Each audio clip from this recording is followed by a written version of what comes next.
है गाइज। आज हम पढ़ते हैं पीरियोडिक टेबल का अगला लेसन और उसमें कुछ टॉपिक पढ़ लेते हैं। इफेक्टिव न्यूक्लियर चार्ज क्या होता है और स्क्रीनिंग इफेक्ट क्या होता है, पहला टॉपिक हम ये डिस्कस करने वाले हैं। और फिर कुछ केमिकल और फिजिकल प्रॉपर्टी जो है उनकी पीरियोडिक टेबल में टेंडेंसी पढ़ने वाले हैं। मतलब पीरियोडिक टेबल में लेफ्ट राइट और ऊपर से नीचे जाने पर उनमें क्या क्या परिवर्तन होता है। आज जो हम इनमें से टॉपिक पढ़ने वाले हैं वो है एटॉमिक रेडियाई। और एटॉमिक रेडियाई का पीरियोडिक टेबल में क्या मतलब सीरीज या पीरियड में या ग्रुप में ऊपर से नीचे जाने पर क्या परिवर्तन होता है, उसके अंदर क्या क्या चीजें आती है वो हम पढ़ेंगे। सेकंड हम पढ़ेंगे आयनाइजेशन एंथैल्पी। वो जो टॉपिक है उसमें वर्ग में ऊपर से नीचे या पीरियड में बाएं से दाएं जाने पर क्या परिवर्तन होता है, तो उसको हम पढ़ने वाले हैं। नेक्स्ट अगर टाइम रहा तो अपना ये जो टॉपिक है वो भी रहेगा इलेक्ट्रॉनिक गेन एंथैल्पी, और इसको भी हम यहाँ पर पढ़ेंगे पीरियोडिक टेबल में। और लास्ट जो हम पढ़ने वाले हैं वो है इलेक्ट्रोनेगेटिविटी। तो सब के बारे में क्या होता है और इनमें क्या परिवर्तन होता है पीरियड में, तो ये सारी चीजें हमें पढ़ने वाले हैं। चलिए टाइम नहीं गवाते हुए अपना टॉपिक स्टार्ट करते हैं। मैं चाहता हूं कि आप सभी लोग इसको ध्यान से पढ़ें, और ये जो टॉपिक है वो बड़ा ही इंपॉर्टेंट है। पूरी केमिस्ट्री का बेस है। इनऑर्गेनिक केमिस्ट्री ऑर्गेनिक केमिस्ट्री को ये काफी को रिलेटेड करता है, और आगे जाकर के ये आपको केमिस्ट्री का बेस क्लियर करवाने में यही टॉपिक काम आते हैं। देखिए पीरियोडिक टेबल में एलिमेंट कहाँ है, कौन सा है, किस प्रकार का है, और इसका जो नेचर है वो पीरियोडिक टेबल में आता है। और पीरियोडिक टेबल में जो एलिमेंट है उसका नेचर जो है वो इन्हीं बातों पर निर्भर करता है। तो चलिए हम शुरू करते हैं। इफेक्टिव न्यूक्लियर चार्ज, प्रभावी नाभिकीय आवेश किसे कहते हैं, आपको पता है? नहीं, प्रभावी का मतलब कुछ प्रभाव बच गया होगा, तो उसी से हम इसे डिफाइन कर सकते हैं। तो मैं यहाँ पर ये बता देता हूं कि ये आपका नाभिक है, क्या है, न्यूक्लियस है। और इस न्यूक्लियस द्वारा यहाँ जो आउटर मोस्ट सेल होता है उस पर इलेक्ट्रॉन पर अट्रैक्शन होता है। अट्रैक्शन होने के कारण से ये जो इलेक्ट्रॉन है वो नाभिक की ओर खींचा जाता है। बिल्कुल राइट। हाँ, ये बात सबको पता है। मगर होता क्या है कि इस इलेक्ट्रॉन पर जब ये नाभिक अपना अट्रैक्शन दर्शाता है, तो इस अट्रैक्शन के अलावा ये जो इनर ऑर्बिटल में जो इलेक्ट्रॉन है, ये इलेक्ट्रॉन इसको रिपल्सन भी दर्शाते हैं। और इस कारण से इस इलेक्ट्रॉन पर टोटल जो आवेश है नाभिक द्वारा अट्रैक्शन का, उसको हम क्या कहते हैं, इफेक्टिव न्यूक्लियर चार्ज कहते हैं। ये इफेक्टिव न्यूक्लियर चार्ज का मतलब हो गया इलेक्ट्रॉन पर जो नाभिक से टोटल अट्रैक्शन पड़ रहा था उनमें से ये रिपल्सन घटा दे, तो ये हमारा आ जाएगा इफेक्टिव न्यूक्लियर चार्ज। अर्थात यहां पर आउटर जो इलेक्ट्रॉन है वो अट्रैक्ट होता है न्यूक्लियर के द्वारा, न्यूक्लियस के द्वारा।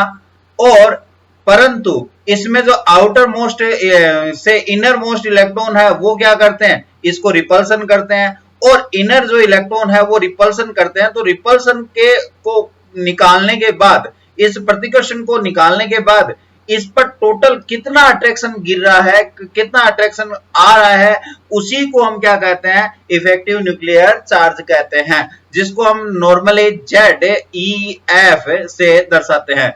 ZEF से दर्शाते हैं। ये कैसे निकालें, तो हमारे पास एक प्रॉब्लम आ गई। क्या प्रॉब्लम आ गई कि ये रिपल्सन कितना है, ये रिपल्सन कितना है, और इस रिपल्सन को हम क्या कहते हैं। तो चलिए हम इसके अंदर एक टॉपिक और पढ़ लेते हैं कि इसका क्या प्रभाव है और ये क्या कहलाता है। तो हम जिस रिपल्सन की बात कर रहे हैं उस रिपल्सन को हम यहाँ पर स्क्रीनिंग कहते हैं। स्क्रीनिंग या शिल्डिंग इफेक्ट है। क्या कहते हैं, शिल्डिंग इफेक्ट है। जिस रिपल्सन की हम बात कर रहे हैं उसे क्या कहते हैं, स्क्रीनिंग इफेक्ट या रिपल्सन इफेक्ट है या शिल्डिंग इफेक्ट है। अब ये शिल्डिंग इफेक्ट क्या है, अभी अभी मैंने बता दिया, फिर भी आप इसको डिफाइन कर सकते हो। The decreasing in the force of the attraction existed by the nucleus on the valence electron due to inner electron is called the shielding और screening effect। अगर मान लीजिए ये कोई नाभिक है और इस नाभिक के बाहर आउटर मोस्ट में इलेक्ट्रॉन है, तो ये इलेक्ट्रॉन जो है वो यहाँ के इलेक्ट्रॉन द्वारा बाहर की ओर, नाभिक से बाहर की ओर यानी पृथ्वी की ओर क्या करता है, प्रतिकर्षण करता है। इस प्रतिकर्षण को यहाँ पर ये जो धक्का देने वाला जो प्रभाव है वो क्या कहलाएगा, स्क्रीनिंग इफेक्ट है या शील्डिंग इफेक्ट कहलाता है। और आपको ये पता है ये जो नाभिक है वो इस इलेक्ट्रॉन को अपनी ओर खींचता है, इसको क्या कहते हैं, इफेक्टिव न्यूक्लियर चार्ज कहते हैं। अब बात यह है कि इफेक्टिव न्यूक्लियर चार्ज जो है इफेक्टिव क्यों कहलाता है। देखिए न्यूक्लियर चार्ज तो होता है जेड मतलब नाभिक में प्रोटॉनों की संख्या, परंतु यहां पर ये जो है इलेक्ट्रॉन वो इसको धक्का देते हैं, इसको निकाल देंगे यानी इसको शील्डिंग इफेक्ट या स्क्रीनिंग इफेक्ट को निकाल देंगे, तो रिमेनिंग जो इफेक्ट है न्यूक्लियर इफेक्ट जो है वो आपका इफेक्टिव न्यूक्लियर चार्ज कहलाएगा। इसलिए हम यहां पर मान लेते हैं कि ये इफेक्टिव न्यूक्लियर चार्ज है। ये कितना होगा, ये न्यूक्लियर चार्ज में से यानी नाभिकीय आवेश में से कितना निकाल दें, स्क्रीनिंग इफेक्ट निकाल दें। स्क्रीनिंग इफेक्ट को यहाँ पे नाम क्या दे दिया, सिग्मा सिंबल दे दिया, और जेड किसका नाम दे दिया, नाभिकीय आवेश को यानी न्यूक्लियर चार्ज को हमने इसका नाम दे दिया। ये एटॉमिक नंबर पर डिपेंड करता है। तो हम यहां ये कह सकते हैं total repulsion force is called the shielding effect, repulsion force, और total attraction force called the effective nuclear charge. ये दोनों में क्या अंतर हो गया। अब बात आती है इन दोनों को प्रभाव मतलब इनका क्या प्रभाव है। फैक्टर इफेक्टिंग इट, अगर हम शील्डिंग इफेक्ट और स्क्रीनिंग इफेक्ट न्यूक्लियर इफेक्ट दोनों को देखें तो ये दोनों एक दूसरे से को रिलेटेड है।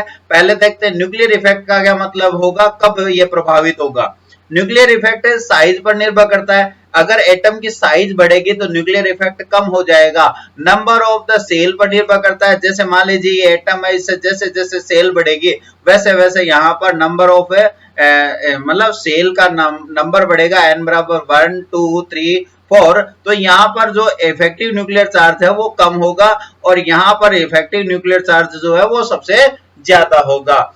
Number of the proton in the nucleus, यहाँ पर प्रोटॉनों की संख्या अगर बढ़ेगी तो नाभिकीय आवेश बढ़ेगा यानी प्रभावी नाभिकीय आवेश भी बढ़ेगा। इसी प्रकार शील्डिंग इफेक्ट जो है, स्क्रीनिंग इफेक्ट किस बात पर निर्भर करता है, फैक्टर इफेक्टिंग इट, क्या, number of electron in inner shell, inner shell में इलेक्ट्रॉनों की संख्या बढ़ने के साथ साथ बढ़ता है।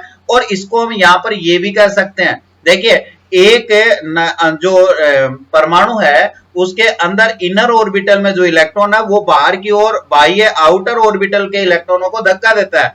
ये जितने ज्यादा होंगे वो इसको ज्यादा धक्का देंगे। साथ में ये जो इनका खुद के इलेक्ट्रॉन है एक ही सेल में वो भी इस पर स्क्रीनिंग करते हैं और वो भी इसको बाहर की ओर या एक दूसरे को प्रतिकर्षण करते हैं। तो यहाँ पर इस प्रकार इनके एक ऑर्बिटल में इलेक्ट्रॉनों की संख्या या इनर ऑर्बिटल में इलेक्ट्रॉनों की संख्या जो है वो इसे स्क्रीनिंग इफेक्ट को प्रभावित करती है।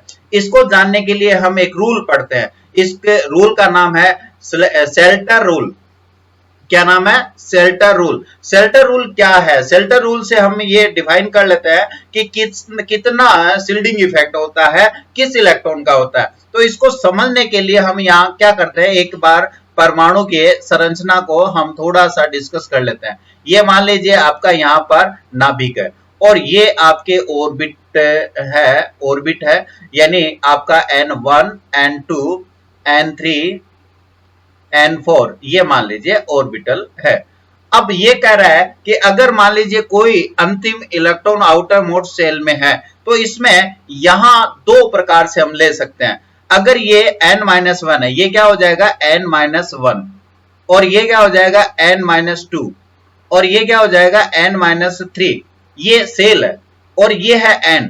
अगर मान लीजिए N में ही इलेक्ट्रॉन है, यहां से कोई इलेक्ट्रॉन है और ये इलेक्ट्रॉन इस पर स्क्रीनिंग इफेक्ट डालता है, तो ये कह रहा है इस रूल के अनुसार इसका जो सिग्मा शील्डिंग इफेक्ट का जो कांस्टेंट का मान है वो 0.30 होगा, 0.30 होगा।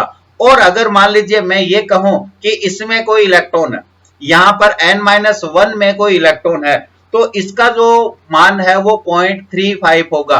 कितना होगा, 0.35 होगा। यहाँ पर सिग्मा का मान कितना होगा, 0.35 होगा। और N-2 होगा तो इसका मान कितना होगा, 1 होगा।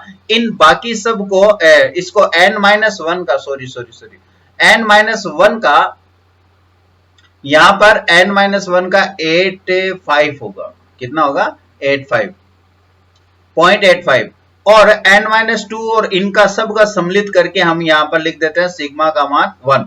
तो ये पॉइंट होगा। पहला पॉइंट क्या है? Screening effect of the 1 electron of the 1s is equal to 0.35, 0.30। जैसे हीलियम की बात करें तो हीलियम के अंदर है ना एक ही परमाणु यानी 1s2 होता है। तो यहां पर एक ही सेल में 2 इलेक्ट्रॉन है। एक इलेक्ट्रॉन का दूसरे इलेक्ट्रॉन पर जो स्क्रीनिंग इफेक्ट है वो है सिग्मा का मान जो आ जाएगा 0.30 होगा। इसका हम वैल्यू कैसे निकालें और इससे हम इफेक्टिव चार्ज कैसे निकालें, इफेक्टिव न्यूक्लियर चार्ज कैसे निकालें? तो इफेक्टिव न्यूक्लियर चार्ज का जो फॉर्मूला था वो है आपका क्या था? Z minus sigma. जेड का मान कितना होता है? हीलियम के लिए 2 और ये माइनस आ गया। अब आपके इलेक्ट्रॉन कितने हैं? 1 और इसका सिग्मा का मान कितना है? सिग्मा का मान है 0.30। तो ये वैल्यू आ जाएगी हमारी 2 माइनस कितना? 0.30। तो वैल्यू आ जाएगा 1.7। ये आपका इफेक्टिव न्यूक्लियर चार्ज हो जाएगा किसका? हीलियम के एक इलेक्ट्रॉन का। सेकंड पॉइंट हम बात करते हैं स्क्रीनिंग इफेक्ट अगर n और p में है, आउटर मोस्ट ऑर्बिटल में है तो हम 0.35 रखते हैं। अगर n और s के अलावा आउटर मोस्ट ऑर्बिटल में ही इलेक्ट्रॉन है और n-1 में है तो अगर n-1 का मैंने बताया कि 0.85 जो है स्क्रीनिंग इफेक्ट है या कांस्टेंट होता है। और n-2 है या उससे और नीचे इलेक्ट्रॉन है तो उसका जो प्रभाव है वो इलेक्ट्रॉन प्रेजेंट है तो उसका प्रभाव आप कितना मान रहे हो? 1 मान रहे हो। एग्जांपल ले लेते हैं लिथियम का। लिथियम का स्क्रीनिंग इफेक्ट कितना होगा या प्रभावी नाभिकीय आवेश कैसे निकालें? देखिए इलेक्ट्रॉनिक विन्यास लिखते हैं, सबसे ज्यादा इंपॉर्टेंट है यहाँ पर इलेक्ट्रॉनिक विन्यास के। तो यहाँ पर फॉर्मूला जो है वो है आपका Z minus sigma. Z minus sigma में हम यहाँ जेड का मान 3 रख देते हैं। अब देखिए इसके बाह्यतम कोश में इलेक्ट्रॉन कितना है? 1 है तो 1 इलेक्ट्रॉन पर कितने इलेक्ट्रॉन शील्डिंग इफेक्ट कर रहे हैं? 2। तो 2 इलेक्ट्रॉन मैंने यहां रख दिया। और ये 2 इलेक्ट्रॉन कौन से हैं? ये 2 इलेक्ट्रॉन है n-1 वाले। इसके लिए कांस्टेंट का मान सिग्मा का मान कितना है? 0.85 है। तो इसलिए इसको काउंटिंग करेंगे तो हमारा वैल्यू कितना आ जाएगा? 1.30। ये इसका इफेक्टिव न्यूक्लियर चार्ज होगा। इसी प्रकार हम और भी निकाल सकते हैं, जैसे सोडियम है। सोडियम का इलेक्ट्रॉनिक विन्यास अगर आपको आता है तो आप इसका शील्डिंग इफेक्ट निकाल सकते हो और इफेक्टिव न्यूक्लियर चार्ज भी निकाल सकते हो। तो सोडियम जो है वो आपका 11 नंबर सदस्य है। उसका इलेक्ट्रॉनिक विन्यास होता है 1s2 2s2 2p6 3s1। तो शील्डिंग इफेक्ट किस पे होगा? इस इलेक्ट्रॉन पे होगा। कौन डालेगा? ये 2 और ये 2। इसको तो हम बोलेंगे n, ये बाह्यतम आउटर मोस्ट सेल है और ये हो जाएगा n-1 वाला सेल और ये हो जाएगा n-2 वाला सेल। तो इसका जो प्रभाव पड़ेगा वो 2 इलेक्ट्रॉन है और n-2 को हमें 1 से गुणा करते हैं और इसका जो प्रभाव पड़ेगा वो कितना हो जाएगा? n-1 को पॉइंट कितने इलेक्ट्रॉन है? यहाँ पर है 8 इलेक्ट्रॉन। तो इसको गुणा करेंगे 0.88 कितने से करेंगे? 0.85 से। तो ये इसका वैल्यू हो जाएगा। इन दोनों को हम क्या करेंगे? जोड़ देंगे। ये जोड़ने पर आपका मान क्या आ जाएगा? सिग्मा का वैल्यू आ जाएगा। यहाँ पर सिग्मा का वैल्यू कितना आ गया? कितना आ गया? 8.88। कितना आ गया? 8.88। और इसका जेड का मान कितना है? सोडियम के लिए जेड का मान है 11। तो आपका यहाँ effective nuclear charge of sodium क्या हो जाएगा? सोडियम का इफेक्टिव न्यूक्लियर चार्ज हो जाएगा 11 माइनस 8.88 बराबर 2.2। जो आउटर मोस्ट सेल है उस पर इफेक्टिव न्यूक्लियर चार्ज का मान आ जाएगा। इसी प्रकार पोटेशियम का निकाल सकते हो। बेटा देख लें, जल्दी कीजिए, आप निकाल सकते हो, घर पे ट्राई करना। ओके, नेक्स्ट हम बात करें। शाबाश, बहुत अच्छा, आपको समझ में आ रहा है। अब बात करते हैं इफेक्टिव न्यूक्लियर चार्ज और शील्डिंग इफेक्ट जो है उसका पीरियोडिसिटी क्या है। अगर हम आवर्त में बाएं से दाएं जाते हैं या उसमें टेबल में कहीं परिवर्तित करते हैं तो इसका क्या प्रभाव पड़ेगा? पहला पॉइंट है, अगर देखिए हम इसको अच्छी तरह से समझे तो बहुत अच्छा रहेगा।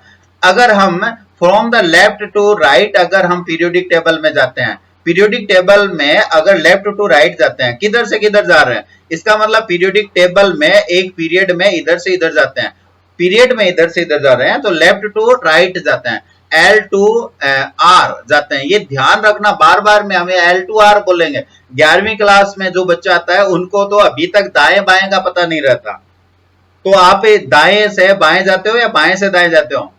क्या किसी आवर्त सारणी में बाएं से दाएं जाते हैं? क्या जाते हैं? बाएं से दाएं जाते हैं। ओके, तो बाएं से बाएं मतलब लेफ्ट टू राइट जाते हैं। तो किसी में तो यहां कौन कौन से, एक तो नॉर्मल एलिमेंट जिसको हम रिप्रेजेंटेटिव एलिमेंट कहते हैं यानी एस ब्लॉक और पी ब्लॉक है, इन दोनों में क्या होता है, जैसे जैसे हम लेफ्ट टू राइट जाते हैं तो स्क्रीनिंग इफेक्ट प्रत्येक एटम में लगातार +1 बढ़ जाता है, लगभग +1 बढ़ जाता है। क्यों बढ़ जाता है इसका कारण सुन ले। इसका कारण यह है कि जो ऑर्बिट है उसका मान सेम रहता है, आउटर मोस्ट ऑर्बिट का मान सेम रहता है, आउटर मोस्ट ऑर्बिट का मान सेम रहता है तो आने वाला जो इलेक्ट्रॉन है वो इसी में है, और इसी में है तो एक इलेक्ट्रॉन इस पर प्रभाव डालेगा दूसरे इलेक्ट्रॉन पर, तो n का मान जो है वो n ही है। यहां पर n का मान n ही है तो आप इसका जानते हो कितना पॉइंट प्रभाव पड़ेगा, सिग्मा का मान होता है 0.35 होगा। तो आप इसे कैसे मल्टीप्लाई करेंगे, एक माइनस से क्या प्रभाव पड़ेगा, 1 माइनस 0.35, तो वैल्यू कितने आ जाएगी, लगभग 0.65 आ जाएगी। इस कारण लगातार न्यूक्लियर इफेक्ट जो है वो बढ़ता जाता है। सेकंड बात करें हम, that is the way in the period ZE effective nuclear charge जो है increase by the 0.5 and hence the atomic size decrease considerably. अगर हम बात करें तो आवर्त सारणी में बाएं से दाएं जाने पर यानी एक पीरियड में लगातार +1 इफेक्टिव चार्ज बढ़ने के कारण एटम की साइज क्या हो जाएगी, लगातार गिरती जाएगी यानी कम हो जाएगी। तो इसका हम अनुमान लगा सकते हैं, beryllium, boron, carbon, nitrogen, oxygen, fluorine, neon, अगर हम इधर से इधर जाएंगे तो ये एक पीरियड है और इस पीरियड में अगर हम इधर से इधर जाते हैं तो यहाँ पर प्रभावी नाभिक आवेश +1 बढ़ता जाता है और इस कारण आकार धीरे धीरे घटता जाता है। In the transition series Z जो है वो इंक्रीज होता है बाय +1, बट स्क्रीनिंग इफेक्ट जो है वो इंक्रीज हो रहा है वहां पे बहुत ज्यादा। स्क्रीनिंग इफेक्ट ज्यादा होने के कारण देखिए यहाँ पर अगर हम सीरीज की बात करें, कहा डी ब्लॉक सीरीज की बात करें तो डी ब्लॉक सीरीज में भी यहाँ पर वैसे वैसे नंबर तो बढ़ रहा है और इनके Z का मान भी बढ़ रहा है, एटॉमिक नंबर भी बढ़ रहा है। एटॉमिक नंबर बढ़ने के साथ साथ इसका जो है वो प्रभावी नाभिक आवेश बढ़ना चाहिए, इफेक्टिव न्यूक्लियर चार्ज बढ़ना चाहिए, परंतु नहीं बढ़ता क्योंकि यहाँ पर जो आउटर मोस्ट सेल है उससे इलेक्ट्रॉन जो है उस पर स्क्रीनिंग इफेक्ट डालने वाला इलेक्ट्रॉन इनर ऑर्बिटल में जा रहा है, आंतरिक कोश में जा रहा है और आंतरिक कोश में जाने के कारण से वहां क्या होता है, इसका जो वैल्यू है स्क्रीनिंग इफेक्ट का वैल्यू है वो बढ़ जाता है। यानी यहाँ पर स्क्रीनिंग इफेक्ट कितना बढ़ेगा, 0.585 और इस कारण से इसकी जो इफेक्टिव न्यूक्लियर चार्ज है वो बहुत कम हो जाएगा, जिससे इसकी साइज जो है वो बहुत कम घटेगी। मतलब बहुत घटेगी तो सही मगर बहुत कम घटेगी। इस कारण इसका वैल्यू मतलब एक टेबल में लेफ्ट टू राइट जाने पर डी ब्लॉक के सदस्यों की जो साइज है वो बहुत कम घटती है, मतलब लगभग स्थिर सी बनी रहती है। हम बात करें अगले, अगर हम इन ट्रांजिशन सीरीज में बात करें तो ट्रांजिशन सीरीज के जो सदस्य है उनमें हम यहाँ पर एक लेंथेनॉइड और एक्टिनॉइड सदस्य भी देखते हैं। तो एक्टिनॉइड और लेंथेनॉइड सदस्यों का जो प्रभाव है उसके कारण से n-1 में इलेक्ट्रॉन जाता है, जिसका शील्डिंग इफेक्ट आप कितना मानते हो, 1, और इसका प्रभाव सबसे ज्यादा होता है और इस शील्डिंग इफेक्ट के कारण से उनकी साइज जो है वो घटती है और ज्यादा घट जाती है, जिसको हम आगे जाकर के हम लेंथेनॉइड एक्टिनॉइड कंस्ट्रक्शन के नाम से पढ़ेंगे या संकुचन के नाम से पढ़ेंगे।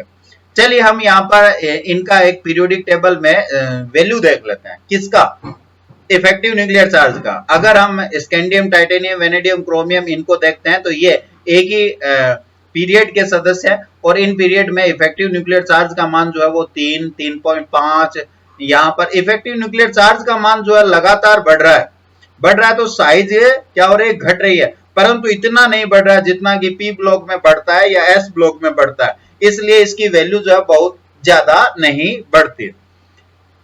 अब हम बात करते हैं, अगर मान लीजिए एक ग्रुप में ऊपर से नीचे जाए, किसी ग्रुप में ऊपर से नीचे जाए तो क्या होगा, ग्रुप में नीचे जाने पर लगातार n का मान बढ़ेगा। n का मतलब है आउटर मोस्ट सेल जो है वो बढ़ेगा। जैसे ये 1 है तो n बराबर 2 हो गया, n बराबर 3 हो गया, n बराबर 4 हो गया, पीरियड बढ़ेगा। और पीरियड बढ़ेगा तो इसका मतलब ये हो गया नाभिक से जो एटम है उसके आउटर मोस्ट सेल इलेक्ट्रॉन जो है उनकी क्या हो जाएगी, दूरी लगातार बढ़ती जाएगी, और दूरी बढ़ने के कारण से इसका आकार बढ़ता जाएगा। आकार बढ़ेगा तो इफेक्टिव न्यूक्लियर चार्ज जो है वो घट जाएगा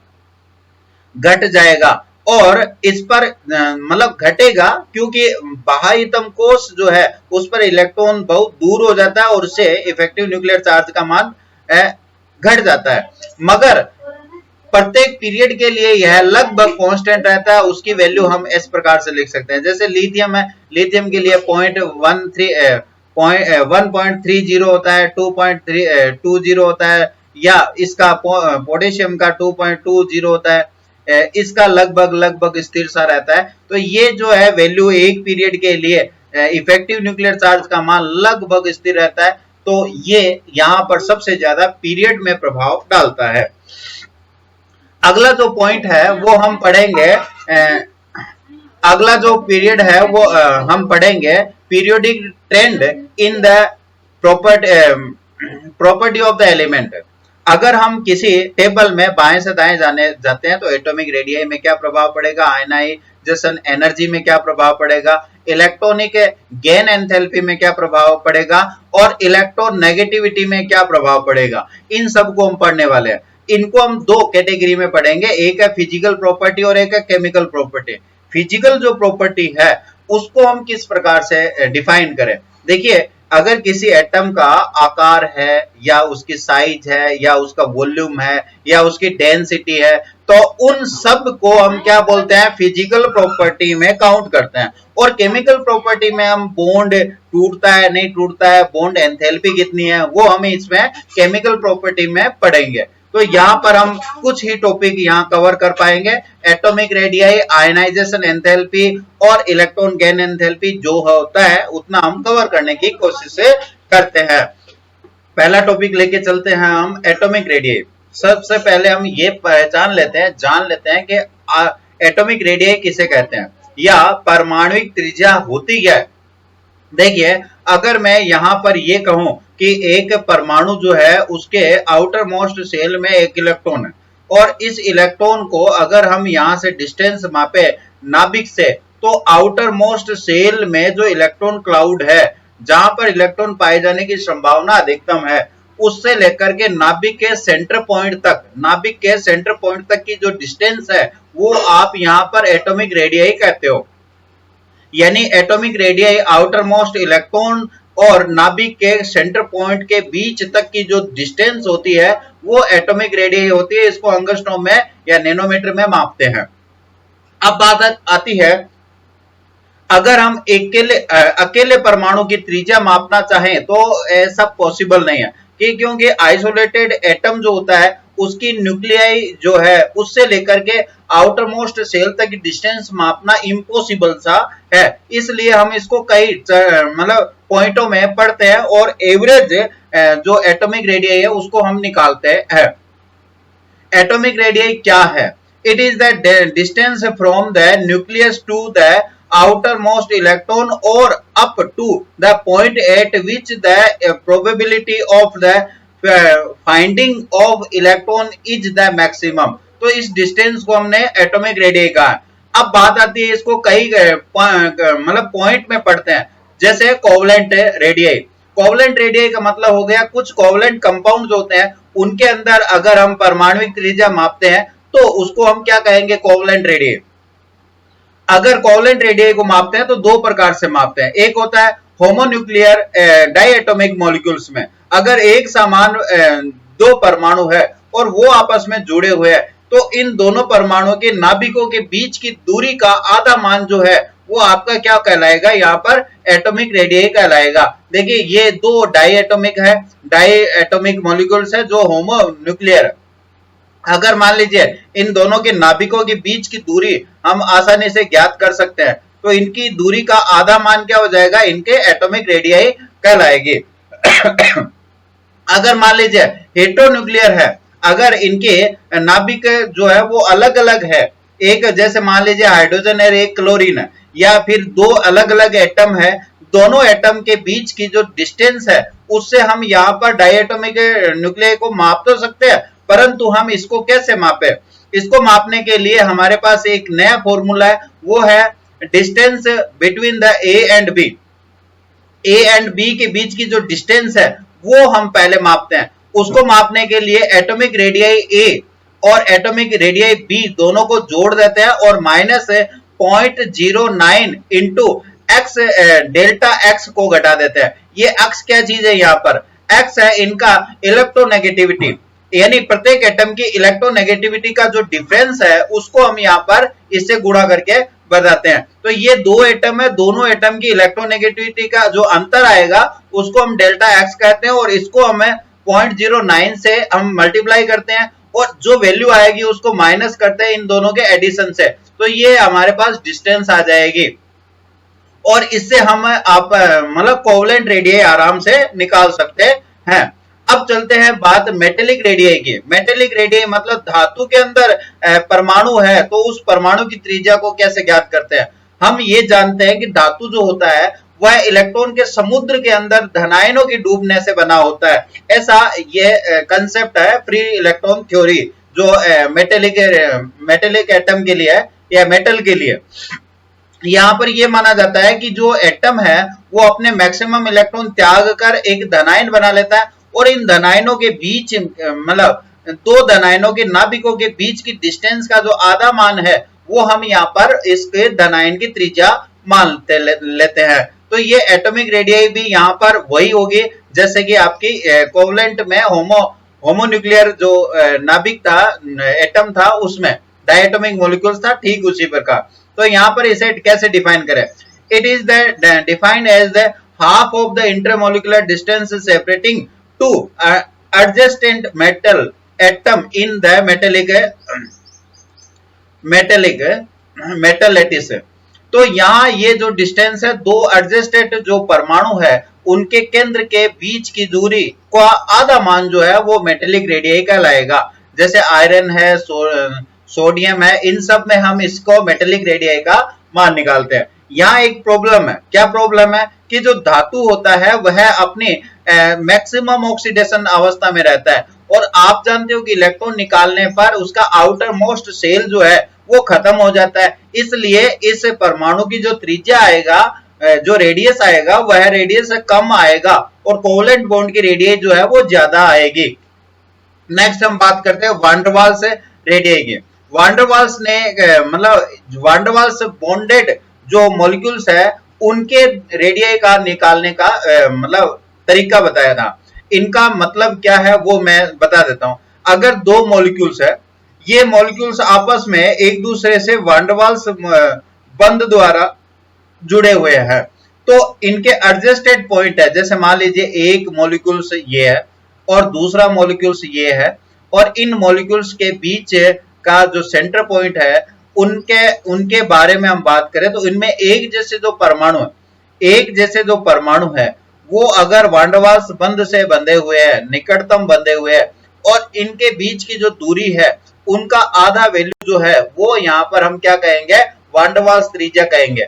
अब हम जानते हैं वान डेर वाल्स फोर्स जो है वो बहुत ही दुर्बल फोर्स या वीक फोर्स कहलाता है और इस कारण से ये जो एटम है वो एक दूसरे से डिस्टेंस होते हैं और इस कारण से इनकी जो दूरी आएगी वो वैल्यू जो है वो बहुत ज्यादा आएगी और बहुत ज्यादा आने के कारण से हमारे यहाँ पर वान डेर वाल्स त्रिज्या का मान, वान डेर वाल्स रेडियाई का मान भी ज्यादा आएगा।